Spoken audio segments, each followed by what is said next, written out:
ډاکټر محمد اشرف غني وایي آیا تاسې د افغانستان ملي ګټو ته ژمن یاست یا شبکې ته آیا تاسې غواړئ نفاق تخم وکړي او ملي جوړجاړی او بنیادونه له منځه یوسئ او که جوړوئ په سلامونو مو ورکلی کوم د اف جی نیوز چینل درنو لیدونکو سلام ستړي مشئ وخت مو په خیر پام مو راګرځوم د دې ساعت مهم خبر ته په سر کې یادونه کوم ملګرو که مو چینل نوی سبسکرایب کړی د مهمو خبرونو لپاره در سره اف جی نیوز چینل په درنښت سره سبسکرایب کړئ ډاکټر محمد اشرف غني څرګنده کړې چې د افغان حکومت غږ د سولې غږ دی او ټول افغانان د سولې په اړه اجماع ته رسېدلي دي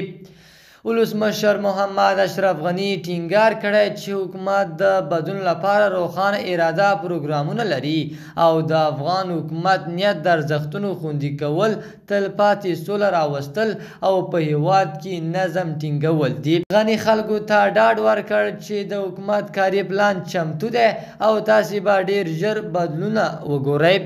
له بلې خوا په تیر یو کال کې 370 افغان شخصیتونه هیواد ته راستنه شول د افغان شخصیتونو د اړیکو کمیسیون ویان باختر اژانس ته ویلي چې دغه کمیسیون له جوړېدو څخه تر اوسه پورې د وزیرانو مرستیالانو د پارلمان د غړو د ملي امنیت د کارکوونکو خبریالانو او سیاسي شخصیتونو په ګډون 370 کسان هیواد ته راستنه شوي دي دغه کمیسیون ویان احمد الله وثیق ویلي هر هغه څوک چې هیواد ته راستنېدل غواړي له دغه کمیسیون سره دې اړیکې ونیسي د احمد الله وثیق څرګندونو له مخې له افغان شخصیتونو سره د اړیکو کمیسیون د اسلامي اماراتو د مشر د حکم پر بنسټ جوړ شوی او تر وروستۍ افغان به د بیرته راستنېدو هڅې روانې ساتي د اف جی نیوز چینل درنو لیدونکو دا زمونږ د دې ساعت چمتو شوی خبر تر بیا ښې چارې د الله په امان